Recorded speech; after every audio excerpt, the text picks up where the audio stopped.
2025-26ನೇ ಸಾಲಿನಲ್ಲಿ ಇಲಾಖೆಯಿಂದ ಬಿಡುಗಡೆಯಾಗಿರತಕ್ಕಂತಹ ಗಣಿತ ವಿಷಯದ ಮಾದರಿ ಪ್ರಶ್ನೆ ಪತ್ರಿಕೆ 4 ಬಿಡಿಸ್ತಾ ಇದ್ದೀವಿ. ಈ ಹಿಂದಿನ 2 ವಿಡಿಯೋಗಳಲ್ಲಿ 1ರಿಂದ 33ರವರೆಗಿನ ಪ್ರಶ್ನೆಗಳಿಗೆ ಉತ್ತರಗಳನ್ನು ಕಂಡುಕೊಂಡಿದ್ದೀವಿ. ಈ ವಿಡಿಯೋದಲ್ಲಿ 34ರಿಂದ 38ರವರೆಗಿನ ಪ್ರಶ್ನೆಗಳಿಗೆ ಉತ್ತರವನ್ನು ಬಿಡಿಸುವಂತ ಪ್ರಯತ್ನ ಮಾಡೋಣ. ಇದರಲ್ಲಿ ಮೊದಲನೇ ಪ್ರಶ್ನೆ 4 ಅಂಕದ 4 ಪ್ರಶ್ನೆಗಳು ಈ ಭಾಗದಲ್ಲಿ ಇರುತ್ತೆ ಮಕ್ಕಳೇ. ಅದರಲ್ಲಿ ಮೊದಲನೇದು 34ನೇ ಪ್ರಶ್ನೆ. ಒಂದು ಸಮಾಂತರ ಶ್ರೇಣಿಯ 10ನೇ ಪದವು ಮೊದಲನೇ ಪದದ 3ರಷ್ಟಕ್ಕಿಂತ 2 ಹೆಚ್ಚಾಗಿದೆ ಹಾಗೂ 8ನೇ ಪದವು ಮೊದಲನೇ ಪದದ 2ರಷ್ಟಕ್ಕಿಂತ 6 ಹೆಚ್ಚಾಗಿದೆ. ಈ ಶ್ರೇಣಿಯ ಎಷ್ಟು ಪದಗಳವರೆಗಿನ ಮೊತ್ತ 540 ಆಗಿರುತ್ತದೆ ಎಂದು ಕಂಡುಹಿಡಿಯಿರಿ. ಮಕ್ಕಳೇ, ಇಲ್ಲಿ 10ನೇ ಪದ ಎಷ್ಟಿದೆ ಅಂತ ನಮಗೆ ಹೇಳಿದ್ದಾರೆ ಅವರು ಮೊದಲನೇ ಪದದ 3ರಷ್ಟಕ್ಕಿಂತ 2 ಹೆಚ್ಚಾಗಿದೆ ಅಂತ ಹೇಳಿದ್ದಾರೆ. ಹಾಗಾಗಿ ನಾವು ಅದನ್ನು 10ನೇ ಪದವನ್ನು ಈ ರೀತಿ ಬರ್ಕೋಬೇಕು. A10 = 3A + 2 ಅಂತ. ಅದೇ ರೀತಿಯಾಗಿ 8ನೇ ಪದ ಎಷ್ಟಿದೆ ಅಂತ ಹೇಳ್ತಾ ಇದ್ದಾರೆ, ಮೊದಲನೇ ಪದದ 2ರಷ್ಟಕ್ಕಿಂತ ಅಂದರೆ 2A + 6 ಅಂತ ಬರ್ಕೋಬೇಕು ಮಕ್ಕಳೇ.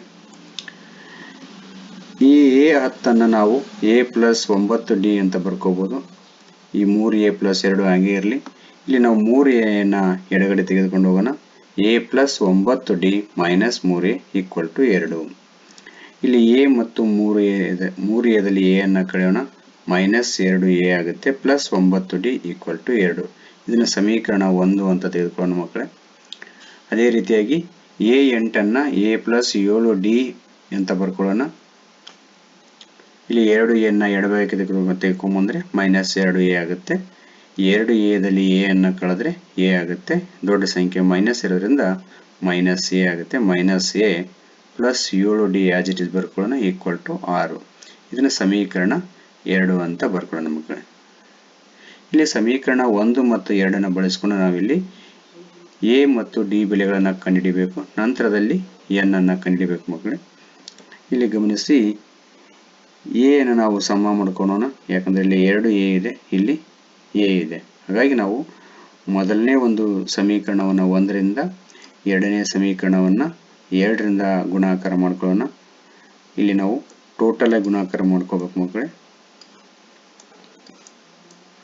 ಇಲ್ಲಿ ನಾವು 1ರಿಂದ ಗುಣಾಕಾರ ಮಾಡ್ಕೊಂಡಿರೋದ್ರಿಂದ ಈ ಎರಡನೇ ಸಮೀಕರಣ ಆಸ್ ಇಟ್ ಇಸ್ ಆಗೇ ಇರುತ್ತೆ. ಅಂದ್ರೆ ಮೊದಲನೇ ಸಮೀಕರಣ ಆಸ್ ಇಟ್ ಇಸ್ ಆಗಿರುತ್ತೆ. -2A + 9D = 2 ಆಗಿರುತ್ತೆ. ಇನ್ನು ಎರಡನೇ ಸಮೀಕರಣವನ್ನು ನಾವು 2ರಿಂದ ಗುಣಾಕಾರ ಮಾಡ್ಕೊಂಡಿರೋದ್ರಿಂದ 2 × A 2A ಆಗುತ್ತೆ ಪ್ಲಸ್ 2 × 7 14D ಆಗುತ್ತೆ. 6 × 2 12 ಆಗುತ್ತೆ.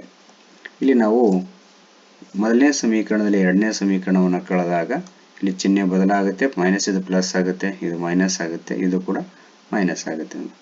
ಇಲ್ಲಿ -2A + 2A ಕ್ಯಾನ್ಸಲ್ ಆದರೆ ನಮಗೆ ಇಲ್ಲಿ -14ರಲ್ಲಿ 9ಅನ್ನು ಕಳೆದ್ರೆ -5D ಆಗುತ್ತೆ = 2ರಲ್ಲಿ 12ಅನ್ನು ಕಳೆದ್ರೆ -10 ಆಗುತ್ತೆ. ಇಲ್ಲಿ 5 1 5 2 ಆಗುತ್ತೆ. ಮೈನಸ್ ಮೈನಸ್ ಕ್ಯಾನ್ಸಲ್ ಆಗುತ್ತೆ. D = 2 ಆಗುತ್ತೆ. ಈ D ಬೆಲೆಯನ್ನು ಸಮೀಕರಣ 2ರಲ್ಲಿ ಆದೇಶಿಸಿದಾಗ -A + 7 × D ಅಂದರೆ D ಜಾಗದಲ್ಲಿ ನಾವು 2ಅನ್ನು ಬರ್ಕೊಂಡ್ರೆ ಈ × D ಆಗುತ್ತೆ. ಇಲ್ಲಿ ನಾವು -7 ಮತ್ತು 2ಅನ್ನು ಗುಣಾಕಾರ ಮಾಡಿದ್ರೆ 14 ಆಗುತ್ತೆ = 6. 14ಅನ್ನು ಬಲಭಾಗಕ್ಕೆ ತೆಗೆದುಕೊಂಡ್ಬಂದ್ರೆ -14 ಆಗುತ್ತೆ. 6ರಲ್ಲಿ 14ಅನ್ನು ಕಳೆದ್ರೆ -8 ಆಗುತ್ತೆ. ಇಲ್ಲಿ ಮೈನಸ್ ಮೈನಸ್ ಕ್ಯಾನ್ಸಲ್ ಆದರೆ A = 8 ಆಗುತ್ತೆ. ಮಕ್ಕಳಲ್ಲಿ ನಮಗೆ A ಬೆಲೆ 8 ಸಿಕ್ತು. ಅದೇ ರೀತಿ D ಬೆಲೆ 2 ಆಗಿದೆ. ಇಲ್ಲಿ ನಮಗೆ SN ಇದೆ 540. ಈಗ ನಾವು n ಅನ್ನು ಕಂಡುಹಿಡಿಯಬೇಕಾಗಿದೆ. ಹಾಗಾಗಿ ಸೂತ್ರ SN = n/2 into bracket 2A + n-1 into bracket D ಅಂತ ಬರ್ಕೊಳ್ಳಬೇಕು. ಈ ಸೂತ್ರದಲ್ಲಿ ನಾವು ಮೇಲಿನ ಎಲ್ಲ ಬೆಲೆಗಳನ್ನು ಆದೇಶ ಮಾಡ್ಕೊಳ್ಳೋಣ. ಇಲ್ಲಿ SN ಅಂದರೆ 540 ಇದೆ. n ಅನ್ನು ನಾವು ಕಂಡುಹಿಡಿಯಬೇಕಾಗಿರೋದ್ರೆ ಅದನ್ನು ಆಸ್ ಇಟ್ ಇಸ್ ಬರ್ಕೊಳ್ಳೋಣ. A ಬೆಲೆ 8 ಇದೆ. ಅದೇ ರೀತಿಯಾಗಿ D ಬೆಲೆ 2 ಇದೆ. ನೆಕ್ಸ್ಟು ಈ 2ಅನ್ನು ಎಡಭಾಗಕ್ಕೆ ತೆಗೆದುಕೊಂಡ್ರೆ 2 ಆಗುತ್ತೆ. 540 × 2 = ಎನ್ ಆಸ್ ಇಟ್ ಇಸ್ ಬರ್ಕೊಳ್ಳೋಣ. 2 ಇಂಟು 8 16 ಆಗುತ್ತೆ, ಪ್ಲಸ್ 2ರಿಂದ ಎನ್ ನ ಗುಣಾಕಾರ ಮಾಡಿದ್ರೆ 2 ಎನ್ ಆಗುತ್ತೆ, 2 ಇಂಟು 1 2 ಆಗುತ್ತೆ. ಇಲ್ಲಿ ನೆಕ್ಸ್ಟ್ ನೋಡ್ರಿ, ಇದು 540 ಇಂಟು 2 ಆಗೇ ಇರಲಿ, ಎನ್ ಆಗೇ ಇರಲಿ, ಇಂಟು ಬ್ರ್ಯಾಕೆಟ್ ಇಲ್ಲಿ 2 ಎನ್ ಹಾಗೆ ಬರ್ಕೊಳ್ಳೋಣ. 16ರಲ್ಲಿ 2 ಕಳೆದ್ರೆ 14 ಆಗುತ್ತೆ, ಪ್ಲಸ್ 14 ಅದನ್ನು ಬರ್ಕೊಳ್ಳೋಣ. ನೆಕ್ಸ್ಟ್ ನೋಡ್ರಿ, ಇಲ್ಲಿ ನಾವು ಎನ್ ಇಂಟು 2 ಎನ್ ಗುಣಾಕಾರ ಮಾಡಿದ್ರೆ 2 ಎನ್ ಸ್ಕ್ವೇರ್ ಆಗುತ್ತೆ, plus N into 14 14 N equal to 540 into 2 ಹಾಗೆ ಬರ್ಕೊಳ್ಳೋಣ. ಇಲ್ಲಿ ಇಡೀ ಸಮೀಕರಣ ನಾವು 2ರಿಂದ ಭಾಗಿಸಿದರೆ ನಮಗೆ ಇಲ್ಲಿ 2 ಕ್ಯಾನ್ಸಲ್ ಆಗುತ್ತೆ, 2 7 ಆಗುತ್ತೆ. ನೆಕ್ಸ್ಟ್ ಈ 2 ಕ್ಯಾನ್ಸಲ್ ಆದರೆ ನಮಗೆ ಉಳಿಯುವಂಥದ್ದು n square plus 7n equal to 540 ಆಗುತ್ತೆ. ಇಲ್ಲಿ ನಾವು 540 ಎಡಭಾಗಕ್ಕೆ ತೆಗೆದುಕೊಂಡ್ಬಂದ್ರೆ ಮೈನಸ್ 540 ಆಗುತ್ತೆ. ಇದು ಒಂದು ವರ್ಗ ಸಮೀಕರಣ ಆಗುತ್ತೆ ಮಕ್ಕಳೇ. N square plus 7n minus 540. ಈಗ ನಾವು ಇದನ್ನು ಬಿಡಿಸಿದರೆ ಅಂದರೆ ಗುಣಾಕಾರ ಮಾಡಿದರೆ ನಮಗೆ 540, ಎರಡು ಸಂಖ್ಯೆಗಳನ್ನು ಗುಣಿಸಿದ್ರೆ ನಮಗೆ 540 ಬರಬೇಕು. ಅದೇ ರೀತಿಯಾಗಿ ಕೂಡಿದರೆ ನಮಗೆ ಪ್ಲಸ್ 7 ಬರಬೇಕು. ಅಂತ ಎರಡು ಸಂಖ್ಯೆಗಳು ಯಾವಪ್ಪ ಅಂದರೆ 27 ಮೈನಸ್ 20 ಆಗುತ್ತೆ. ಅಂದರೆ ನಾವು 7n ಜಾಗದಲ್ಲಿ 27n ಮೈನಸ್ 20n ಅಂತ ಬರ್ಕೋಬೇಕು. ಈಗ ನಾವು ಇದೊಂದು ಗುಂಪು ಮಾಡಿಕೊಂಡು ಇದೊಂದು ಗುಂಪು ಮಾಡಿಕೊಂಡು ಕಾಮನ್ ತೆಗೆದ್ರೆ ಇಲ್ಲಿ n ಕಾಮನ್ ತೆಗೋಣ, into bracket n plus 27 minus ಇಲ್ಲಿ 20 ಕಾಮನ್ ತೆಗಿರಿ, 20 ಹೊರಗೆ ತೆಗೆದುಕೊಂಡ್ಬಂದ್ರೆ ಬ್ರ್ಯಾಕೆಟ್ ಒಳಗಡೆ n ಉಳಿಯುತ್ತೆ. ಅದೇ ರೀತಿಯಾಗಿ 20 ಇಂಟು 27 540 ಆಗುತ್ತೆ.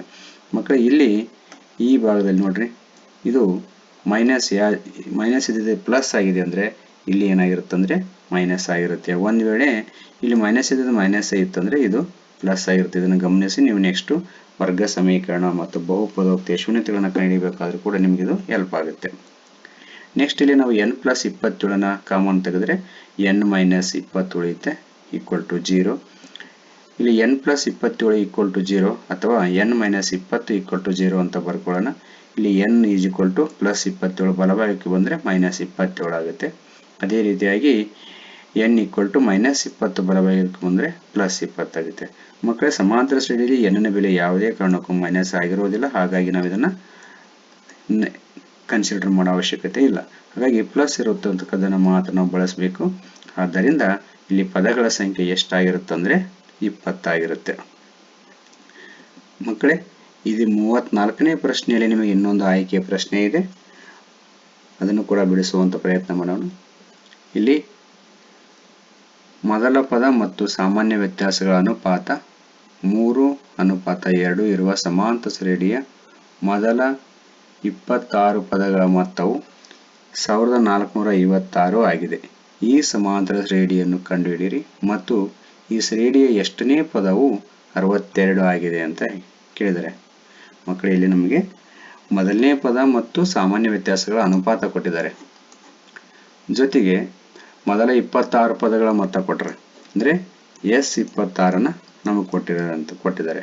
ಅಂದರೆ ಇಲ್ಲಿ ನಮಗೆ ಒಂದು ಸಮಾಂತರ ಶ್ರೇಣಿಯನ್ನು ಬರೆಯಿರಿ ಅಂತ ಕೇಳಿರೋದ್ರಿಂದ ನಮಗೆ ಎ ಮತ್ತು ಡಿ ಎ ಬೆಲೆ ಕಂಡುಹಿಡಿಯಬೇಕು, ನಂತರದಲ್ಲಿ ಶ್ರೇಣಿಯನ್ನು ಬರ್ಕೋಬೇಕು.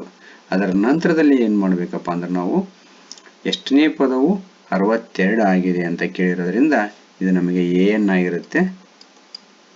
ಹಾಗಾಗಿ ನಾವಿಲ್ಲಿ ಎ ಮತ್ತು ಡಿ ಇಲ್ಲಿ ಏನು ಕೊಟ್ಟಿದ್ರೆ ಹಾಗಾಗಿ ನೆಕ್ಸ್ಟ್ ಎನ್ ನ ಬೆಲೆಯನ್ನು ಕಂಡುಹಿಡಿಯಬೇಕಾಗಿದೆ. ಬನ್ನಿ ಮಕ್ಕಳೇ ಬಿಡಿಸುವಂತ ಪ್ರಯತ್ನ ಮಾಡೋಣ. ಇಲ್ಲಿ ಅನುಪಾತ ಎ ಅನುಪಾತ ಡಿ ಈಕ್ವಲ್ ಟು 3:2 ಆಗಿದೆ. ಇದು ನಾವು A by D equal to 3/2 ಅಂತ ಬರ್ಕೋಬೇಕು. ಈಗ ಎ ಈಕ್ವಲ್ ಟು ಈ ಡಿ ಅನ್ನ ಬಲಭಾಗಕ್ಕೆ ತೆಗೆದುಕೊಂಡ್ಬಂದ್ರೆ 3d ಆಗುತ್ತೆ, 3d/2. ಮಕ್ಕಳೇ A is equal to 3d/2 ಇದನ್ನ ಆಸ್ ಇಟ್ ಈಸ್ ಹೀಗೆ ಬರ್ಕೊಳ್ಳೋಣ. ನೆಕ್ಸ್ಟ್ ನಮಗೆ ಇಲ್ಲಿ a is equal to 3d/2, d question mark ಇದೆ, n equal to 26, S26 equal to 1456. ಈಗ ನಾವು ಎಸ್ ಎನ್ ಸೂತ್ರವನ್ನು ಹಾಕೊಳ್ಳೋಣ. S n equal to n/2 into bracket 2a plus n-1 into d. ಈ ಸೂತ್ರದಲ್ಲಿ ಈ ಮೇಲಿನ ಬೆಲೆಗಳನ್ನು ತುಂಬುತ್ತಾ ಹೋಗೋಣ. ಎಸ್ ಎನ್ ಬೆಲೆ 1456 ಇದೆ, ಎನ್ ಬೆಲೆ 26. ಅದೇ ರೀತಿ ಇಲ್ಲಿ ಎ ಬೆಲೆ ಎಷ್ಟಿದೆಪ್ಪ ಅಂದರೆ 3d/2 ಇದೆ, ಅದನ್ನು ತುಂಬಿಕೊಂಡಿದ್ವಿ. ಎನ್ ಬೆಲೆ 26, ಡಿ ಬೆಲೆ ಕಂಡುಹಿಡಬೇಕಾಗಿದೆ, ಹಾಗಾಗಿ ಅದನ್ನು ಹಾಗೆ ಬರ್ಕೊಂಡಿದ್ವಿ. 1456 ಹಾಗೆ ಬರ್ಕೊಳ್ಳೋಣ. ಇಲ್ಲಿ 26ರ ಅರ್ಧ ಎಷ್ಟಾಗುತ್ತೆ ಅಂದರೆ 13 ಆಗುತ್ತೆ. ಇಂಟು ಬ್ರ್ಯಾಕೆಟ್ ಇಲ್ಲಿ 2 ಕ್ಯಾನ್ಸಲ್ ಆಗುತ್ತೆ, 3D ಹಾಗೆ ಬರ್ಕೊಳ್ಳೋಣ. ಪ್ಲಸ್ 26ರಲ್ಲಿ ಒಂದನ್ನು ಕಳೆದ್ರೆ 25 ಇಂಟು ಡಿ 25D ಆಗುತ್ತೆ. 1456 equal to 13 into bracket 3D plus 25D 28D ಆಗುತ್ತೆ ಮಕ್ಕಳೇ. ಇಲ್ಲಿ ನಮಗೆ ಈ 13ರಿಂದ ಈ ಸಂಖ್ಯೆನ ಗುಣಿಸಿ ಭಾಗಾಕಾರ ಮಾಡಿದರೆ 13 13 ಆಗುತ್ತೆ, 1 ಉಳಿಯುತ್ತೆ, ನೆಕ್ಸ್ಟ್ 15 ಆಗುತ್ತೆ, ಮತ್ತೆ 13 13, 2 ಉಳಿಯುತ್ತೆ, 26 ಆಗುತ್ತೆ, 13 26. ಹಾಗಾಗಿ ನಾನು ಇಲ್ಲಿ ನೇರವಾಗಿ 112 ಈಕ್ವಲ್ ಟು 28D ಅಂತ ಬರ್ಕೊಂಡಿದ್ದೀನಿ. ಇಲ್ಲಿ 28ರಿಂದ ಭಾಗಿಸಿದರೆ D ಈಕ್ವಲ್ ಟು 4 ಬರುತ್ತೆ ಮಕ್ಕಳೇ. ಈಗ ಈ ಡಿ ಬೆಲೆಯನ್ನು ಈ ಸಮೀಕರಣದಲ್ಲಿ ತುಂಬಿಕೊಳ್ಳೋಣ. ಎ ಈಕ್ವಲ್ ಟು 3 ಇಂಟು 4/2 ಆಗುತ್ತೆ. ಇಲ್ಲಿ 2 1 2 2 ಕ್ಯಾನ್ಸಲ್ ಮಾಡಿದರೆ ನಮಗೆ 3 ಇಂಟು 2 6 ಆಗುತ್ತೆ. ಎ ಈಕ್ವಲ್ ಟು 6 ಆಗಿದೆ. ಅಂದರೆ ಇಲ್ಲಿ ನಮಗೆ ಎ ಬೆಲೆ 6, ಡಿ ಬೆಲೆ 4 ಆಗಿರೋದ್ರಿಂದ ಸಮಾಂತರ ಶ್ರೇಣಿ ಏನಾಗಿರುತ್ತದೆ, ಮೊದಲನೇ ಪದ 6 ಆಗಿರುತ್ತೆ. 6ಕ್ಕೆ 4ನ್ನು ಕೂಡಿದ್ರೆ 10 ಆಗುತ್ತೆ. 10ಕ್ಕೆ 4ನ್ನು ಕೂಡಿದ್ರೆ 14, 14ಕ್ಕೆ 4ನ್ನು ಕೂಡಿದ್ರೆ 18 ಆಗುತ್ತೆ. ಇದು ಸಮಾಂತರ ಶ್ರೇಣಿ ಮಕ್ಕಳೇ.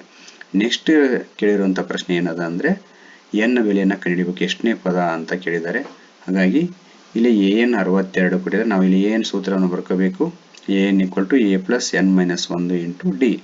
ಇಲ್ಲಿ ಎನ್ 62 ಕೊಟ್ಟಿದ್ದಾರೆ ಪ್ರಶ್ನೆಯಲ್ಲಿ.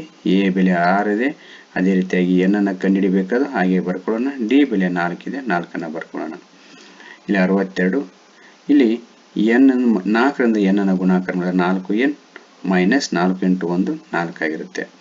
ಇಲ್ಲಿ 4n ಹಾಗೆ ಬರ್ಕೊಳ್ಳೋಣ. 6ರಲ್ಲಿ 4ನ್ನು ಕಳೆದ್ರೆ 2 ಆಗುತ್ತೆ. ಈಗ ನಾವು 4n ಅನ್ನು ಇದು ಇಲ್ಲೇ ಉಳಿಸ್ಕೊಳ್ಳೋಣ.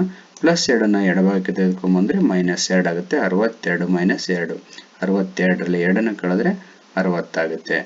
ನೆಕ್ಸ್ಟ್ ಇಲ್ಲಿ 4 1 4 1 4, 2 ಉಳಿತೆ 4 5, ಅಂದರೆ ಎನ್ ಈಕ್ವಲ್ ಟು 15 ಆಗುತ್ತೆ. ಅಂದರೆ 15ನೇ ಪದವು 62 ಆಗಿದೆ ಅಂತ ಆಗುತ್ತೆ ಮಕ್ಕಳು. ನೆಕ್ಸ್ಟ್ ಪ್ರಶ್ನೆ ಹೋಗೋಣ ಮಕ್ಕಳೇ. 35ನೇ ಪ್ರಶ್ನೆಯಲ್ಲಿ ನಿಮಗೆ ಪ್ರಮೇಯ ಇದೆ. ಇಲ್ಲಿ 2 ಪ್ರಮೇಯಗಳನ್ನು ಆಯ್ಕೆಯಾಗಿ ನಿಮಗೆ ಕೊಟ್ಟಿದ್ದಾರೆ. ಇಲ್ಲಿ ಮೊದಲನೇ ಪ್ರಮೇಯ ಥೇಲ್ಸ್ ಪ್ರಮೇಯ ಇದೆ. ಇದನ್ನು ನೀವು ಅಭ್ಯಾಸ ಮಾಡಿರ್ತೀರಿ ಅನ್ನೋ ಕಾರಣಕ್ಕಾಗಿ ನಾನು ಇಲ್ಲಿ ನಿಮಗೆ ಸಂಪೂರ್ಣವಾಗಿ ಈ ಪ್ರಮೇಯವನ್ನು ಇಲ್ಲಿ ನಿಮಗೆ ತಿಳಿಸ್ಕೊಡುವಂಥ ಪ್ರಯತ್ನ ಮಾಡ್ತಾ ಇಲ್ಲ. ಅದೇ ರೀತಿಯಾಗಿ ಎರಡನೇ ಪ್ರಮೇಯ ಬಾಹು ಪ್ರಮೇಯ ಇದೆ. ಅದನ್ನು ಕೂಡ ನೀವು ಪ್ರಾಕ್ಟೀಸ್ ಮಾಡಿರ್ತೀರಿ. ನೆಕ್ಸ್ಟ್ ನಾವು ನೇರವಾಗಿ 36ನೇ ಪ್ರಶ್ನೆಗೆ ಹೋಗೋಣ.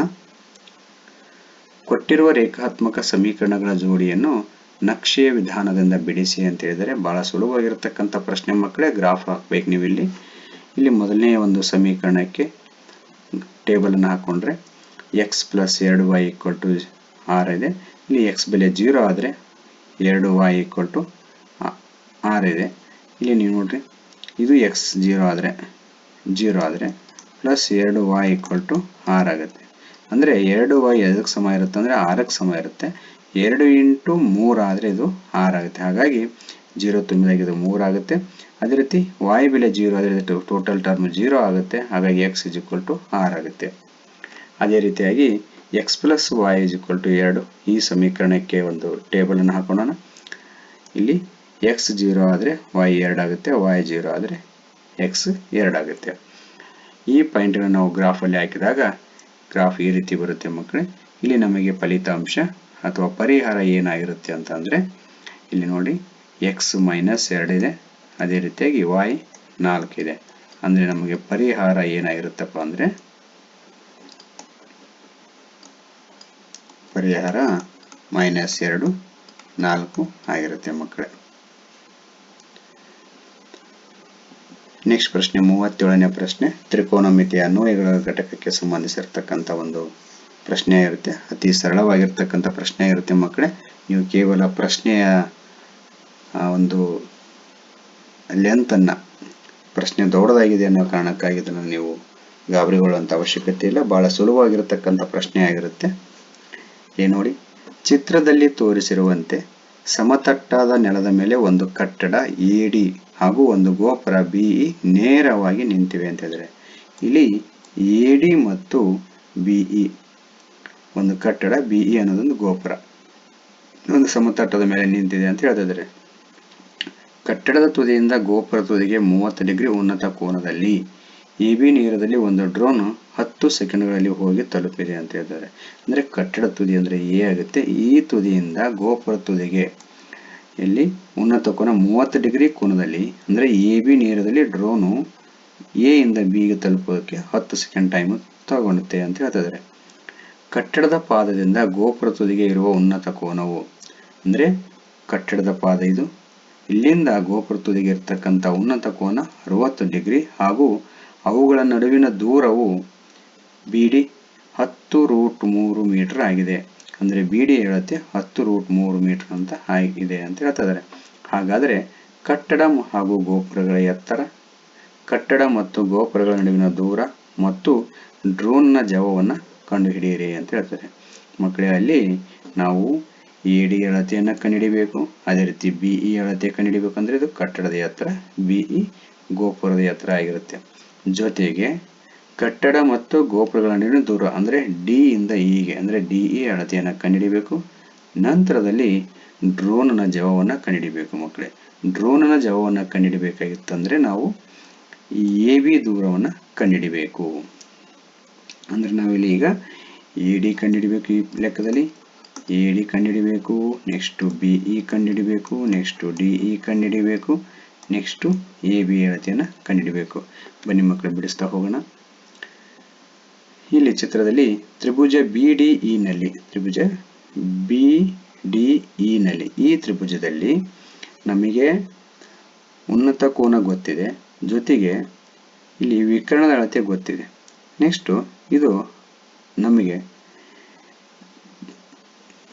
ಬಿಇ ಅಳತೆ ಬೇಕಾಗಿದೆ. ಅಂದರೆ ನಾವೇನು ಮಾಡಬೇಕಪ್ಪ ಅಂತಂದರೆ ಇದು ಅಪೋಸಿಟ್ ಸೈಡ್ ಆಗುತ್ತೆ, ಇದು ಹೈಪೋಟೆನ್ಯೂಸ್ ಆಗಿರೋದ್ರಿಂದ ಅಪೋಸಿಟ್ ಬೈ ಹೈಪೋಟೆನ್ಯೂಸ್ ಅಂದರೆ ಅದು ಸೈನ್ ಆಗಿರುತ್ತೆ ಮಕ್ಕಳೇ. ಹಾಗಾಗಿ ಬಿಇ ಬೈ ಬಿಡಿ ಈಕ್ವಲ್ ಟು ಸೈನ್ 60 ಡಿಗ್ರಿ ಅಂತ ಬರ್ಕೊಂಡಿದ್ದೀವಿ. ನಮಗೆ ಬಿಇ ಬೆಲೆ ಗೊತ್ತಿಲ್ಲ, ಹಾಗೆ ಬರ್ಕೊಳ್ಳೋಣ. ಬಿಡಿ ಅಳತೆಯನ್ನು ಪ್ರಶ್ನೆಯಲ್ಲೇ ಕೊಟ್ಟಿದ್ದಾರೆ, 10√3 ಅಂತ ಅದನ್ನು ಬರ್ಕೊಳ್ಳೋಣ. ಇಲ್ಲಿ ಸೈನ್ 60 ಡಿಗ್ರಿ ಅಂದರೆ ಬೆಲೆ √3/2 ಆಗುತ್ತೆ.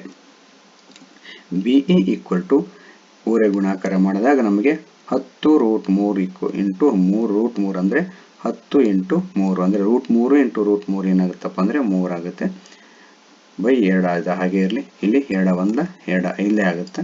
ಇಲ್ಲಿ ಬಿಇ ಈಕ್ವಲ್ ಟು ನೋಡ್ರಿ 5 ಇಂಟು 3 15 ಮೀಟರ್ ಆಗಿರುತ್ತೆ.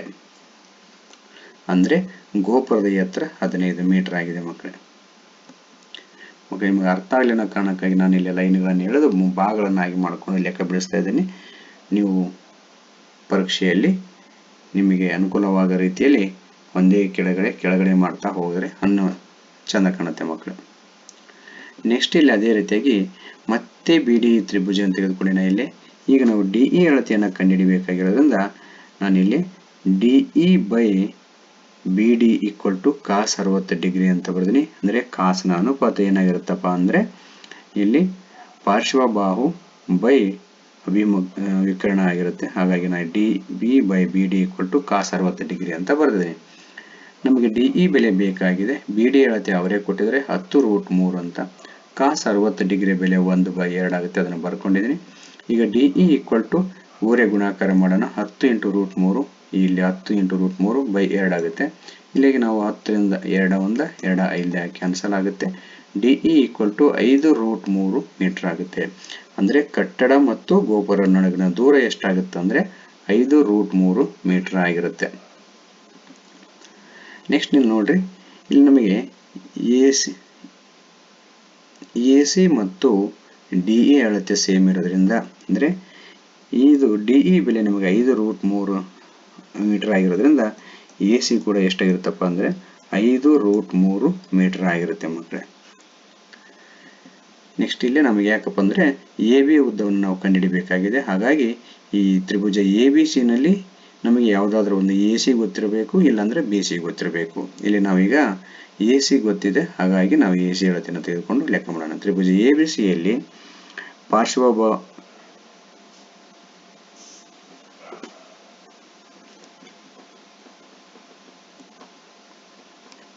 ಇಲ್ಲಿ ನೋಡಿ, ಇಲ್ಲಿ ನಾವು BC by BC by AC ಅಂತಂದರೆ ಅಭಿಮುಖ ಬಾಹು by AC equal to tan 30 degree ಅಂದರೆ ಅಭಿಮುಖ ಬಾಹು ಬೈ ಪಾರ್ಶ್ವ ಬಾಹು ಅಂತ ತಗೊಂಡಿವಿ.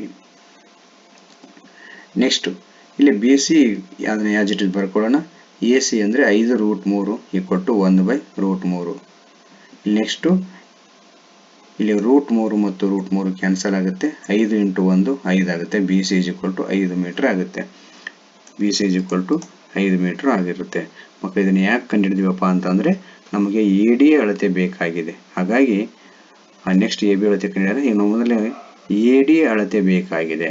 AD ಅಳತೆ ಎಷ್ಟಿರುತ್ತೆ ಅಂದರೆ ನೋಡಿ, AD ಮತ್ತು CE ಸೇಮ್ ಆಗಿರೋದ್ರಿಂದ ನಾವು BE ಅಳತೆ ಕಂಡುಹಿಡಿದಿದ್ದೀವಿ. BE ಅಲ್ಲಿ ನಾವು BC ಅನ್ನು ಕಳೆದ್ರೆ ನಮಗೆ CE ಸಿಗುತ್ತೆ. CE ಸಿಕ್ಕರೆ AD ಸಿಕ್ಕ ಹಾಗೆ ಇಲ್ಲಿ CE = BE - BC ಆಗಿರುತ್ತೆ. 15 - 5 ಆಗುತ್ತೆ. ಅಂದರೆ AD = CE = 10 ಮೀಟರ್ ಆಗುತ್ತೆ. ಅಂದರೆ AD ಅಳತೆ 10 ಮೀಟರ್ ಆಗಿದೆ. ಅಂದರೆ ಕಟ್ಟಡದ ಎತ್ತರ 10 ಮೀಟರ್ ಆಗಿರುತ್ತೆ. ನೆಕ್ಸ್ಟ್ ತ್ರಿಭುಜ ABC ನಲ್ಲಿ BC by AB = sin 30 degree ಅಂದರೆ ಅಭಿಮುಖ ಬಾಹು ಬೈ ವಿಕರ್ಣ ಟ್ಯಾನ್ sin 30 ಡಿಗ್ರಿ ಆಗಿರುತ್ತೆ. ಇಲ್ಲಿ BC ಅಳತೆ 5 ಇದೆ. AB ಅನ್ನು ಕಂಡುಹಿಡಿಯಬೇಕು. ಅದನ್ನು ಹಾಗೆ ಬರ್ಕೊಳ್ಳೋಣ. = sin 30 ಡಿಗ್ರಿ ಅಂದರೆ 1/2 ಆಗುತ್ತೆ. ಇಲ್ಲಿ ನಾವು AB = ಓರೆ ಗುಣಾಕಾರ ಮಾಡಿದ್ರೆ AB × 1 AB ಆಗುತ್ತೆ. = 5 × 2 10 ಆಗುತ್ತೆ. 10 ಮೀಟರ್. AB ಅಳತೆ 10 ಮೀಟರ್ ಆಗಿದೆ. ನೆಕ್ಸ್ಟ್ ಡ್ರೋನ್ನ ಜವ ಎಷ್ಟಾಗುತ್ತೆ ಅಂದರೆ ಇಲ್ಲಿ ಜವ = ನಮಗೆ ಆಗಲೇ ಗೊತ್ತಿದೆ. ಜವ ಅಂತಂದರೆ ಚಲಿಸಿದ ದೂರ ಬೈ ತೆಗೆದುಕೊಂಡ ಸಮಯ ಅಥವಾ ಕಾಲ. ಇಲ್ಲಿ ದೂರ ಎಷ್ಟಿದೆ ಅಂದರೆ 10 ಮೀಟರ್ ಇದೆ. ತೆಗೆದುಕೊಂಡ ಕಾಲ ಕೂಡ 10 ಸೆಕೆಂಡ್ ಇರೋದ್ರಿಂದ 10/10 ಕ್ಯಾನ್ಸಲ್ ಆದರೆ ಡ್ರೋನ್ನ ಜವ 1 ಮೀಟರ್ ಪರ್ ಸೆಕೆಂಡ್ ಆಗಿರುತ್ತೆ ಮಕ್ಕಳು. ನೆಕ್ಸ್ಟು 6ನೆಯ ಮುಖ್ಯ ಪ್ರಶ್ನೆ. ಇಲ್ಲಿ 5 ಅಂಕದ ಪ್ರಶ್ನೆ ಆಗಿದೆ ಮಕ್ಕಳ. 38ನೇ ಪ್ರಶ್ನೆ.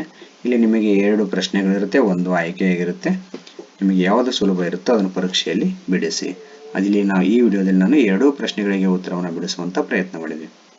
38ನೇದು, ಒಂದೇ ಅಳತೆಯ ತ್ರಿಜ್ಯಗಳನ್ನು ಹೊಂದಿರುವ ಸಿಲಿಂಡರ್, ಅರ್ಧಗೋಳ ಮತ್ತು ಶಂಕುವನ್ನು ಚಿತ್ರದಲ್ಲಿ ತೋರಿಸಿದಂತೆ ಒಂದು ಘನಾಕೃತಿಯನ್ನು ತಯಾರಿಸಲಾಗಿದೆ.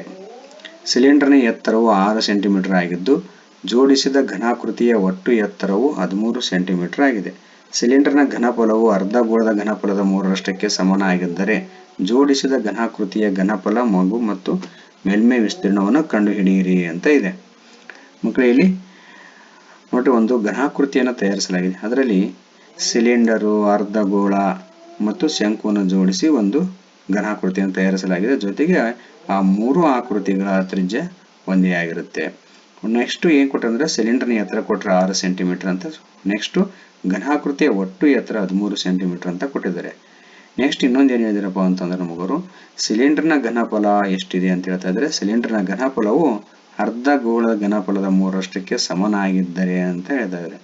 ಅಂದರೆ ನೆಕ್ಸ್ಟ್ ಜೋಡಿಸಿದ ಘನಾಕೃತಿಯ ಘನಫಲ ಕಂಡುಹಿಡಿಯಬೇಕು. ನೆಕ್ಸ್ಟ್ ಮೇಲ್ಮೈ ವಿಸ್ತೀರ್ಣ ಅಂದರೆ ಈ ಆಕೃತಿಯ ಘನಫಲ ಮತ್ತು ಮೇಲ್ಮೈ ವಿಸ್ತೀರ್ಣವನ್ನು ಕಂಡುಹಿಡಿಯಬೇಕಾಗಿದೆ. ಈಗ ನಮಗೆ ಒಂದೇ ತ್ರಿಜ್ಯ ಅಂತ ಕೊಟ್ಟಿದೆ, ಬಟ್ ತ್ರಿಜ್ಯದ ಅಳತೆ ಗೊತ್ತಿಲ್ಲ. ಹಾಗಾಗಿ ನಾವು ಈ ಕೊಟ್ಟಿರ್ತಕ್ಕಂಥ ಲೈನ್ ಹಿಡಿದ್ಮೇಲೆ ಈ ಒಂದು ಕ್ಲೂ ಮೇಲೆ ನಾವು ಏನು ಮಾಡಬೇಕಪ್ಪ ಅಂದರೆ ತ್ರಿಜ್ಯವನ್ನು ಕಂಡುಹಿಡಿಯಬೇಕು ಮಕ್ಕಳು. ಇಲ್ಲಿ ನಾವು ಸಿಲಿಂಡರ್ನ ಎತ್ತರ ಸ್ಮಾಲ್ h ಅಂತ ತೊಗೊಂಡಿನಿ, 6 ಸೆಂಟಿಮೀಟರ್ ಆಗಿದೆ. ಇನ್ನು ಸಿಲಿಂಡರ್ನ ಘನಫಲ ಎಷ್ಟಿದೆ ಅಂದರೆ 3 × ಅರ್ಧಗೋಳದ ಘನಫಲ. ಘನಫಲ ಅಂದರೆ ಅರ್ಧಗೋಳದ ಘನಫಲದ 3ರಷ್ಟಕ್ಕೆ ಸಮ ಅಂತ ಇದೆ. ಇಲ್ಲಿ ನಾವು ಸಿಲಿಂಡರ್ನ ಘನಫಲದ ಸೂತ್ರ πr²h = 3 × ಅರ್ಧಗೋಳದ ಘನಫಲದ ಸೂತ್ರ 2/3 πr³. ಮಕ್ಕಳೇ ಇಲ್ಲಿ ಈ ಪೈ ಮತ್ತು ಪೈ ಕ್ಯಾನ್ಸಲ್ ಆಗುತ್ತೆ. ಜೊತೆಗೆ ಇಲ್ಲಿ 3 ಕ್ಯಾನ್ಸಲ್ ಆಗುತ್ತೆ. ನೆಕ್ಸ್ಟ್ ಇಲ್ಲಿ 2 6 ಮತ್ತು ಇಲ್ಲಿ 2 6 ಕ್ಯಾನ್ಸಲ್ ಆದರೆ 1 6 ಉಳಿಯುತ್ತೆ. h = 2 r ಆಗಿರುತ್ತೆ. ಅಂದರೆ h ಬೆಲೆ ಎಷ್ಟಿದೆಪ್ಪ ಅಂದರೆ 6 ಸೆಂಟಿಮೀಟರ್ ಇದೆ. 2 r ಹಾಗೆ ಬರ್ಕೊಳ್ಳೋಣ. ಇಲ್ಲಿ ನಮಗೆ 2 1 2 3 ಆಗುತ್ತೆ. ಅಂದರೆ r = 3 ಸೆಂಟಿಮೀಟರ್. ಅಂದರೆ ತ್ರಿಜ್ಯದ ಅಳತೆ 3 ಸೆಂಟಿಮೀಟರ್ ಆಗಿದೆ. ನೆಕ್ಸ್ಟ್ ಶಂಕುವಿನ ಎತ್ತರ ಎಷ್ಟಿದೆಯಪ್ಪ ಅಂತಂದರೆ ನೋಡ್ರಿ, ಒಟ್ಟು ಎತ್ತರ 13 ಸೆಂಟಿಮೀಟರ್ ಇದೆ. 13ರಲ್ಲಿ ನಾವು ಏನು ಮಾಡ್ಬೇಕಪ್ಪ ಅಂದರೆ 6 ಪ್ಲಸ್ ಅಂದರೆ ಅರ್ಧಗೋಳದ ತ್ರಿಜ್ಯ ಎಷ್ಟಿರ್ತಪ್ಪ ಅಂದರೆ ಇಲ್ಲಿ ನಮಗೆ 3 ಸೆಂಟಿಮೀಟರ್ ತ್ರಿಜ್ಯ ಆಗಿತ್ತಪ್ಪ ಅಂದರೆ ಇದರ ಎತ್ತರ ಕೂಡ ಎಷ್ಟಿರ್ತಪ್ಪ ಅಂದರೆ 3 ಸೆಂಟಿಮೀಟರ್ ಆಗಿರುತ್ತೆ. ಹಾಗಾಗಿ 6 + 3 9 ಆಗುತ್ತೆ. 13ರಲ್ಲಿ 9 ಕಳೆದ್ರೆ 4 ಸೆಂಟಿಮೀಟರ್ ಆಗುತ್ತೆ. ಅಂದರೆ ಶಂಕುವಿನ ಎತ್ತರ 4 ಸೆಂಟಿಮೀಟರ್ ಆಗಿದೆ.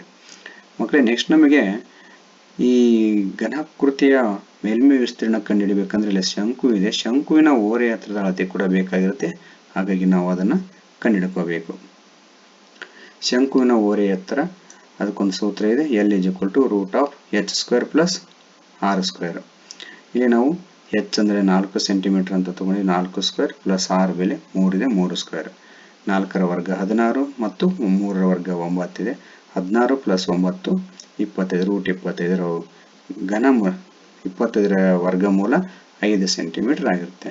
ಅಂದರೆ ಶಂಕುವಿನ ಓರೆ ಎತ್ತರ 5 ಸೆಂಟಿಮೀಟರ್ ಆಗಿರುತ್ತೆ. ನೆಕ್ಸ್ಟ್ ನಾವೀಗ ಘನಾಕೃತಿಯ ಘನಫಲವನ್ನು ಕಂಡುಹಿಡಿಯಬೇಕಾಗಿದೆ. ಘನಾಕೃತಿಯ ಘನಫಲ ಏನಾಗಿರುತ್ತೆ ಅಂದರೆ ಶಂಕುವಿನ ಘನಫಲ ಪ್ಲಸ್ ಸಿಲಿಂಡರ್ನ ಘನಫಲ ಪ್ಲಸ್ ಅರ್ಧಗೋಳದ ಘನಫಲ, 3 ಆಕೃತಿಗಳ ಘನಫಲವನ್ನು ಕೂಡಬೇಕಾಗಿರುತ್ತೆ. ಸೂತ್ರವನ್ನು ಬರಿಬೇಕು ಮಕ್ಕಳೇ. ನೆಕ್ಸ್ಟು ಶಂಕುವಿನ ಘನಫಲ 1/3 πr² h ಪ್ಲಸ್ ಸಿಲಿಂಡರ್ನ ಘನಫಲ πr²h ಪ್ಲಸ್ ಅರ್ಧಗೋಳದ ಘನಫಲ 2/3 πr³ ಮಕ್ಕಳಲ್ಲಿ ನಮಗೆ ಪೈ ಬೆಲೆ ಪೈ ಮತ್ತು ಪೈ ಮೂರು ಕಡೆ ಇರೋದ್ರಿಂದ ನಾವು ಇದನ್ನು ಕಾಮನ್ ತೆಗಿಬೋದು. ಅದೇ ರೀತಿ ತ್ರಿಜ್ಯಗಳ ಅಳತೆ ಒಂದೇ ಆಗಿರೋದ್ರಿಂದ ನಾವು ಇಲ್ಲಿ ಏನು ಮಾಡಬೇಕು ಅಂದರೆ r² ಇಲ್ಲಿ r³ ಇದೆ, ಇಲ್ಲಿ r² ಅನ್ನು ನಾವು ಏನು ಮಾಡ್ಬೋದು, ಕಾಮನ್ ತೆಗಿಬೋದು ಮಕ್ಕಳೇ. ಅಂದರೆ πr² ಅನ್ನು ಕಾಮನ್ ತೆಗೆದ್ರೆ ಉಳಿಯುವಂಥದ್ದು ಬ್ರ್ಯಾಕೆಟಲ್ಲಿ ಉಳಿಯುವಂಥದ್ದು 1/3 × H ಪ್ಲಸ್ ಸ್ಮಾಲ್ h. ಅಂದರೆ ಶಂಕುವಿನ ಎತ್ತರ H ಅಂತ ತಗೊಂಡಿವಿ, ಸಿಲಿಂಡರ್ನ ಎತ್ತರವನ್ನು ಸ್ಮಾಲ್ h ಅಂತ ತಗೊಂಡಿವಿ. ಪ್ಲಸ್ 2/3 1 r 2 r ಅನ್ನು ಹೊರಗಡೆ ತೆಗೆದುಕೊಂಡ್ರೆ 1 r ಒಳಗಡೆ ಉಳಿಯುತ್ತೆ ಮಕ್ಕಳೇ. ಈಗ ಈ ಒಂದು ಸೂತ್ರದಲ್ಲಿ ಬೆಲೆಗಳನ್ನು ತುಂಬುತ್ತಾ ಹೋಗೋಣ. ಪೈ ಬೆಲೆ 22/7 ಇಂಟು r² ಅಂದರೆ 3² ಆಗುತ್ತೆ. ಅದನ್ನು 3 × 3 ಅಂತ ಬರೆದಿದ್ದೀವಿ. ಬ್ರ್ಯಾಕೆಟಲ್ಲಿ 1/3 ಇಂಟು H ಅಂದರೆ 4 ಇದೆ ಪ್ಲಸ್ ಸ್ಮಾಲ್ h ಅಂದರೆ 6 ಪ್ಲಸ್ 2/3 ಇಂಟು 6. ಈಗ ನೆಕ್ಸ್ಟ್ ನಾವು ನೋಡ್ರಿ ಈ 3 ಮತ್ತು 3 ಕ್ಯಾನ್ಸಲ್ ಮಾಡೋಣ. ನೆಕ್ಸ್ಟ್ ಈಗ 22/7 ಇಂಟು 3 ಇಂಟು 3 ಆಗಿರಲಿ. ಇಲ್ಲಿ 4 ಇಂಟು 1 4/3 ಪ್ಲಸ್ ಇಲ್ಲಿ ನೋಡ್ರಿ 3 ಕ್ಯಾನ್ಸಲ್ ಆಗುತ್ತೆ. ಇಲ್ಲಿ 2 ಮಾತ್ರ ಇರುತ್ತೆ. 6 ಪ್ಲಸ್ 2 8 ಆಗುತ್ತೆ. ಇಲ್ಲಿ ನೆಕ್ಸ್ಟ್ ನಾವು ಈಗ 22/7 ಇಂಟು 3 ಇಂಟು 3 ಆಗಿ ಬರ್ಕೊಳ್ಳೋಣ. ಇದು ನಾವು ಲಸ ತೆಗೆದ್ರೆ 3 ಆಗುತ್ತೆ. ನೆಕ್ಸ್ಟು 4 ಪ್ಲಸ್ 3 8 3 24 24 4 28 ಆಗುತ್ತೆ. 28/3 ಅಂತ ಬರ್ಕೊಂಡಿವಿ. ಈಗ ಈ 3 ಮತ್ತು ಈ 3 ಕ್ಯಾನ್ಸಲ್ ಮಾಡಿರಿ. Next 7 into 7 4 28. ಈಗ 22 ಇಂಟು 3 ಇಂಟು 4 ಆಗುತ್ತೆ. ಇದನ್ನು ಗುಣಾಕಾರ ಮಾಡಿದ್ರೆ ನಮಗೆ 264 ಆಗುತ್ತೆ. ಅಂದರೆ ಘನಾಕೃತಿಯ ಘನಫಲ 264 ಸೆಂಟಿಮೀಟರ್ ಕ್ಯೂಬ್ ಆಗಿರುತ್ತೆ ಮಕ್ಕಳೇ. ನೆಕ್ಸ್ಟ್ ಘನಾಕೃತಿಯ ಮೇಲ್ಮೈ ವಿಸ್ತೀರ್ಣ. ಶಂಕುವಿನ ವಕ್ರ ಮೇಲ್ಮೈ ವಿಸ್ತೀರ್ಣ ಪ್ಲಸ್ ಸಿಲಿಂಡರ್ನ ವಕ್ರ ಮೇಲ್ಮೈ ವಿಸ್ತೀರ್ಣ ಪ್ಲಸ್ ಅರ್ಧಗೋಳದ ವಕ್ರ ಮೇಲ್ಮೈ ವಿಸ್ತೀರ್ಣ. ಈಗ ಶಂಕುವಿನ ವಕ್ರ ಮೇಲ್ಮೈ ವಿಸ್ತೀರ್ಣ πrl ಪ್ಲಸ್ ಸಿಲಿಂಡರ್ನ ವಕ್ರ ಮೇಲ್ಮೈ ವಿಸ್ತೀರ್ಣ ಕಂಡುಹಿಡಿಯುವಂಥ ಸೂತ್ರ 2πrh ಪ್ಲಸ್ ಅರ್ಧಗೋಳದ ವಕ್ರ ಮೇಲ್ಮೈ ವಿಸ್ತೀರ್ಣ 2πr². ಇಲ್ಲಿ ನೀವು πr ಅನ್ನು ಕಾಮನ್ ತೆಗೆದುಕೊಂಡ್ರೆ πr ಇಂಟು ಬ್ರ್ಯಾಕೆಟ್ l ಉಳಿತೆ l ಪ್ಲಸ್ ಇಲ್ಲಿ π ಮತ್ತು r ಕಾಮನ್ ತೆಗೆದ್ವಿ 2h ಉಳಿತೆ 2h ಪ್ಲಸ್ ಇಲ್ಲಿ πr ಅನ್ನು ಹೊರಗೆ ತೆಗೆದುಕೊಂಡ್ರೆ ಇಲ್ಲಿ ಒಂದು r ಉಳಿಯುತ್ತೆ 2 ಉಳಿತೈತೆ 2 r. ಈಗ ಇದರಲ್ಲಿ ಬೆಲೆಗಳನ್ನು ತುಂಬುತ್ತಾ ಹೋಗೋಣ. ಪೈ ಬೆಲೆ 22/7 ಇಂಟು r ಬೆಲೆ 3 ಆಗಿದೆ ಇಂಟು ಬ್ರ್ಯಾಕೆಟ್ l ಬೆಲೆ 5 ಓರೆ ಎತ್ತರ 5 ಆಗಿದೆ ಪ್ಲಸ್ 2 ಇಂಟು ಸಿಲಿಂಡರ್ನ ಎತ್ತರ h 6 ಇದೆ ಇಂಟು 6 ಪ್ಲಸ್ 2 ಇಂಟು 3 ಇಲ್ಲಿ r ಅಂದರೆ 3 ಆಗುತ್ತೆ. ನೆಕ್ಸ್ಟ್ ನೋಡ್ರಿ 22/7 ಇಂಟು 3 5 ಪ್ಲಸ್ 2 ಗುಣಾಕಾರ ಮಾಡಿದ್ರೆ 12 ಆಗುತ್ತೆ. 2 6 12 2 ಗುಣಾಕಾರ ಮಾಡಿದ್ರೆ 6 ಆಗುತ್ತೆ ಪ್ಲಸ್ 6. 22/7 ಇಂಟು 3 ಇಂಟು 5 2 12 18 18 ಇದು 23 ಆಗುತ್ತೆ. ಈಗ 22 ಇಂಟು 3 ಇಂಟು 23 ಗುಣಾಕಾರ ಮಾಡಿದ್ರೆ 1518 ಆಗುತ್ತೆ. 1518 7ರಿಂದ ಭಾಗಿಸಿದರೆ ನಮಗೆ 216.85 ಸೆಂಟಿಮೀಟರ್ ಸ್ಕ್ವೇರ್ ಅಂದರೆ ಘನಾಕೃತಿಯ ಮೇಲ್ಮೈ ವಿಸ್ತೀರ್ಣ 216.85 ಸೆಂಟಿಮೀಟರ್ ಸ್ಕ್ವೇರ್ ಆಗುತ್ತೆ. ಇದೇ ಪ್ರಶ್ನೆಯಲ್ಲಿ ಇನ್ನೊಂದು ಆಯ್ಕೆ ಇರತಕ್ಕಂಥ ಪ್ರಶ್ನೆ ಇದೆ. ಇದು ಈ ರೀತಿ ಇದೆ. ಒಂದು ಟೊಳ್ಳಾದ ಸಿಲಿಂಡರ್ ಮೇಲೆ ಒಂದು ಶಂಕುವನ್ನು ಕೂರಿಸಿ ಚಿತ್ರದಲ್ಲಿ ತೋರಿಸಿರುವಂತೆ ರಾಕೆಟ್ ಒಂದನ್ನು ತಯಾರಿಸಿದೆ. ರಾಕೆಟ್ನ ಒಟ್ಟು ಎತ್ತರ 44 ಮೀಟರ್ ಹಾಗೂ ಶಂಕುವಿನ ವ್ಯಾಸ ಮತ್ತು ಎತ್ತರಗಳು ಕ್ರಮವಾಗಿ 6 ಮೀಟರ್ ಮತ್ತು 4 ಮೀಟರ್ ಇದೆ. ರಾಕೆಟ್ನ ಹೊರ ಮೇಲ್ಮೈಗೆ ಉಷ್ಣ ನಿರೋಧಕ ಕವಚವನ್ನು ಅಳವಡಿಸಲು 1 ಮೀಟರ್ ಸ್ಕ್ವೇರ್ಗೆ 10,000ರಂತೆ ತಗಲುವ ವೆಚ್ಚವನ್ನು ಕಂಡುಹಿಡಿಯಿರಿ ಅಂತ ಇದೆ. ಇಲ್ಲಿ ಒಂದು ಸಿಲಿಂಡರ್ ಇದೆ, ಇದು ಟೊಳ್ಳಾಗಿರತಕ್ಕಂಥದ್ದು. ಇದರ ಮೇಲೆ ಏನು ಮಾಡಬೇಕು ಅಂದ್ರೆ ಶಂಕುವನ್ನು ಕೂರಿಸಿ ಒಂದು ರಾಕೆಟ್ ಅನ್ನು ತಯಾರಿಸಿದ್ದಾರೆ. ನೆಕ್ಸ್ಟ್ ಏನ್ ಹೇಳ್ತಾ ಇದ್ದಾರೆ ಅಂದ್ರೆ ಈ ರಾಕೆಟ್ನ ಒಟ್ಟು ಎತ್ತರ 44 ಮೀಟರ್ ಇದೆ. ಅಂದ್ರೆ ಇಲ್ಲಿಂದ ಹಿಡಿದು ಇಲ್ಲಿಗೆ ನಮಗೆ 44 ಮೀಟರ್ ಇದೆ ಅಂತ ಹೇಳ್ತಾ ಇದ್ದಾರೆ. ನೆಕ್ಸ್ಟ್ ಶಂಕುವಿನ ವ್ಯಾಸ 6 ಮೀಟರ್ ಇದೆ, ಶಂಕುವಿನ ಎತ್ತರ 4 ಮೀಟರ್ ಇದೆ ಅಂತ ಹೇಳ್ತಾ ಇದ್ದಾರೆ. ಅವ್ರು ಏನ್ ಹೇಳ್ತಾರೆ, ನೆಕ್ಸ್ಟ್ ರಾಕೆಟ್ನ ಹೊರ ಮೇಲ್ಮೈಗೆ ಅಂದ್ರೆ ಹೊರ ಮೇಲ್ಮೈ ಅಂದ್ರೆ ಇಲ್ಲಿ ನೋಡ್ರಿ, ಶಂಕುವಿನ ಪಾರ್ಶ್ವ ಮೇಲ್ಮೈ ವಿಸ್ತೀರ್ಣ ಪ್ಲಸ್ ಸಿಲಿಂಡರ್ನ ಪಾರ್ಶ್ವ ಮೇಲ್ಮೈ ವಿಸ್ತೀರ್ಣವನ್ನ ಕಂಡುಹಿಡಿದು ಅವೆರಡನ್ನ ಕೂಡಿಸ್ಬೇಕು ಮಕ್ಕಳೇ. ನೆಕ್ಸ್ಟ್ ಆ ವಿಸ್ತೀರ್ಣವನ್ನ ಇಂಟು 10,000ದಿಂದ ಗುಣಾಕಾರ ಮಾಡಿದ್ರೆ ನಮಗೆ ಉತ್ತರ ಸಿಗುತ್ತೆ. ಇಲ್ಲಿ ನೋಡ್ರಿ, ಶಂಕುವಿನ ವ್ಯಾಸ ಎಷ್ಟಿದೆಪ್ಪ ಅಂತ ಅಂದ್ರೆ 6 ಸೆಂಟಿಮೀಟರ್. ಶಂಕುವಿನ ವ್ಯಾಸ ಮತ್ತು ಸಿಲಿಂಡರ್ ವ್ಯಾಸ ಸೇಮ್ ಇದೆ, ಅದನ್ನ 6 ಮೀಟರ್ ಇದೆ. ಹಾಗಾಗಿ ಅವೆರಡರ ತ್ರಿಜ್ಯ ಕೂಡ ಸೇಮ್ ಇರುತ್ತೆ, ಅದು 3 ಮೀಟರ್ ಆಗುತ್ತೆ. ನೆಕ್ಸ್ಟ್ ಶಂಕುವಿನ ಎತ್ತರ ಎಷ್ಟಿದೆಪ್ಪ ಅಂದ್ರೆ 4 ಮೀಟರ್ ಅಂತ ಅವರೇ ಕೊಟ್ಟಿದ್ರೆ, ನನಗೆ ಕ್ಯಾಪಿಟಲ್ ಎಚ್ ಅಂತ ತಗೊಂಡಿನಿ. ಇನ್ನು ರಾಕೆಟ್ನ ಒಟ್ಟು ಎತ್ತರ 44 ಮೀಟರ್ ಇದೆ. ನೆಕ್ಸ್ಟ್ ನಮಗೆ ಸಿಲಿಂಡರ್ನ ಎತ್ತರ ಬೇಕಾಗಿದೆ. ಸಿಲಿಂಡರ್ನ ಎತ್ತರ ಎಷ್ಟಿರುತ್ತಪ್ಪ ಅಂದ್ರೆ 44ರಲ್ಲಿ 4 ಕಳಿಬೇಕು ಮಕ್ಕಳೇ. ಅಂದ್ರೆ ಒಟ್ಟು ಎತ್ತರ 44 ಮೀಟರ್, ಅದರಲ್ಲಿ ಸಿಲಿಂಡರ್ನ ಎತ್ತರ 4 ಮೀಟರ್ ಇದೆ. 44ರಲ್ಲಿ 4 ಕಳಿಬೇಕು, ಅವಾಗ 40 ಮೀಟರ್ ಆಗಿರುತ್ತೆ. ಈ ಸಿಲಿಂಡರ್ ಎತ್ತರವನ್ನು ನಾವು ಸ್ಮಾಲ್ ಎಚ್ ಅಂತ ತಗೊಂಡಿವಿ, ಶಂಕುವಿನ ಎತ್ತರವನ್ನು ಕ್ಯಾಪಿಟಲ್ ಎಚ್ ಅಂತ ತಗೊಂಡಿವಿ. ನೆಕ್ಸ್ಟ್ ನಮಗೆ ಇಲ್ಲಿ ವಿಸ್ತೀರ್ಣವನ್ನು ಕಂಡುಹಿಡಿಯಬೇಕಂದ್ರೆ ಶಂಕುವಿನ ಓರೆ ಎತ್ತರ ಕೂಡ ಬೇಕಾಗುತ್ತೆ. ಶಂಕುವಿನ ಓರೆ ಎತ್ತರ L √h² ಪ್ಲಸ್ r². ಹೆಚ್ ಅಂದ್ರೆ ಕ್ಯಾಪಿಟಲ್, ಇಲ್ಲಿ ಶಂಕುವಿನ ಎತ್ತರ ಕ್ಯಾಪಿಟಲ್ ಎಚ್ ಅಂತ ತಗೊಂಡಿವಿ, ಹಾಗಾಗಿ ಇಲ್ಲಿ ಎಚ್ ಅಂತ ಬರ್ಕೊಂಡಿವಿ, ಕ್ಯಾಪಿಟಲ್ ಎಚ್ ಅಂತ. ಇಲ್ಲಿ ಎಚ್ ಬೆಲೆ 4 ಇದೆ, 4². ಆರ್ ಬೆಲೆ 3 ಇದೆ, 3² ಇದೆ. 4ರ ವರ್ಗ 16 ಪ್ಲಸ್ 3ರ ವರ್ಗ 9 ಆಗುತ್ತೆ. 16 ಪ್ಲಸ್ 9 25. 25ರ ವರ್ಗಮೂಲ 5 ಆಗುತ್ತೆ. ಅಂದ್ರೆ ಓರೆ ಎತ್ತರ, ಶಂಕುವಿನ ಓರೆ ಎತ್ತರ 5 ಸೆಂಟಿಮೀಟರ್ ಆಗಿರುತ್ತೆ. ರಾಕೆಟ್ನ ವಕ್ರ ಮೇಲ್ಮೈ ವಿಸ್ತೀರ್ಣ ಹೇಗೆ ರೀತಿ ಕಂಡಿಬೇಕಂದ್ರೆ ಶಂಕುವಿನ ವಕ್ರ ಮೇಲ್ಮೈ ವಿಸ್ತೀರ್ಣ ಪ್ಲಸ್ ಈ ಸಿಲಿಂಡರ್ನ ವಕ್ರ ಮೇಲ್ಮೈ ವಿಸ್ತೀರ್ಣವನ್ನು ಕೂಡಬೇಕು ಮಕ್ಕಳೇ.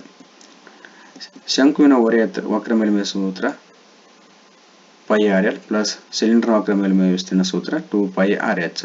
ಇಲ್ಲಿ r ಸೇಮ್ ಇರೋದ್ರಿಂದ ಮತ್ತು ಪೈ ಎರಡು ಕಡೆ ಇರೋದ್ರಿಂದ πr ಅನ್ನ ಕಾಮನ್ ತೆಗಿಬಹುದು. πr into bracket L plus 2h. ಇದರಲ್ಲಿ ನಾವು ಬೆಲೆಗಳನ್ನು ಆದೇಶ ಮಾಡಿದಾಗ ಪೈ ಬೆಲೆ 22/7 ಇಂಟು r ಬೆಲೆ 3 ಇದೆ ಇಂಟು ಬ್ರಾಕೆಟ್ L ಅಂದ್ರೆ ಓರೆ ಎತ್ತರ ಪ್ಲಸ್ 5 ಪ್ಲಸ್ 2 ಇಂಟು 40 ಅಂದ್ರೆ ಶಂಕುವಿನ ಸಿಲಿಂಡರ್ನ ಎತ್ತರ 40 ಮೀಟರ್ ಇದೆ, ಹಾಗಾಗಿ h ಇದ್ದು 40 ಅಂತ ಹಾಕಬೇಕು. 22/7 ಇಂಟು 3 ಇಲ್ಲಿ 2, 40 ಇಂಟು 2ನ ಗುಣಾಕಾರ ಮಾಡಿದ್ರೆ 80 ಆಗುತ್ತೆ. ನೆಕ್ಸ್ಟ್ 5 ಮತ್ತು 80 ಕೂಡಿದ್ರೆ 85 ಆಗುತ್ತೆ. ಇಲ್ಲಿ 22 ಇಂಟು 3 66/7 ಇಂಟು 85. ಇನ್ನು 66 ಇಂಟು 85 ಗುಣಿಸಿದ್ರೆ ನಮಗೆ 56,610 ಆಗುತ್ತೆ ಬೈ 7. ಇದನ್ನು 7ರಿಂದ ಭಾಗಿಸಿದ್ರೆ ನಮಗೆ 801.43 ಆಗಿರುತ್ತೆ. ಅಂದ್ರೆ ರಾಕೆಟ್ನ ವಕ್ರ ಮೇಲ್ಮೈ ವಿಸ್ತೀರ್ಣ ಎಷ್ಟಾದಂದ್ರೆ 801.43 ಸೆಂಟಿಮೀಟರ್ ಸ್ಕ್ವೇರ್. ನೆಕ್ಸ್ಟ್ ನಮಗೆ ರಾಕೆಟ್ನ ಹೊರ ಕವಚಕ್ಕೆ ಉಷ್ಣ ನಿರೋಧಕ ಅಳವಡಿಸಲು ತಗಲುವ ವೆಚ್ಚ ಅಂತ.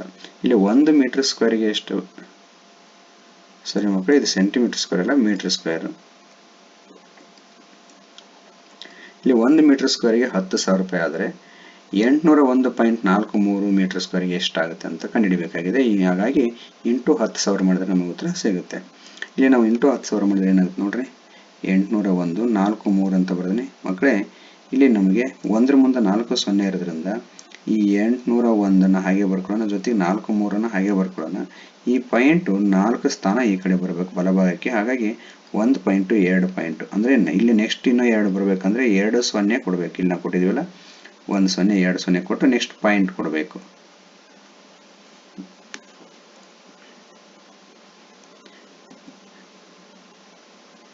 ನೆಕ್ಸ್ಟ್ ನಾವು ಇದನ್ನ ರೂಪಾಯಿಯಲ್ಲಿ ಬರೆದಾಗ 80,14,300 ರೂಪಾಯಿ ಆಗಿರುತ್ತೆ ಮಕ್ಕಳೇ. ಇದುವರೆಗೆ ನಾವು ಒಟ್ಟು 3 ವಿಡಿಯೋಗಳಲ್ಲಿ ಮಾದರಿ ಪ್ರಶ್ನೆ ಪತ್ರಿಕೆ 4ರ ಎಲ್ಲ ಪ್ರಶ್ನೆಗಳಿಗೆ ಉತ್ತರವನ್ನು ಕಂಡುಹಿಡಿಯುವಂಥ ಪ್ರಯತ್ನ ಮಾಡಿದ್ವಿ. ತಾವು ಆ ವಿಡಿಯೋಗಳನ್ನು ಕೂಡ ನೋಡಿದಿರಿ ಅಂತ ಭಾವಿಸ್ತಾ ಇದ್ದೀನಿ. ಈ ವಿಡಿಯೋಗಳನ್ನು ನೋಡಿದ್ದಕ್ಕಾಗಿ ತಮ್ಮೆಲ್ಲರಿಗೂ ಧನ್ಯವಾದಗಳು.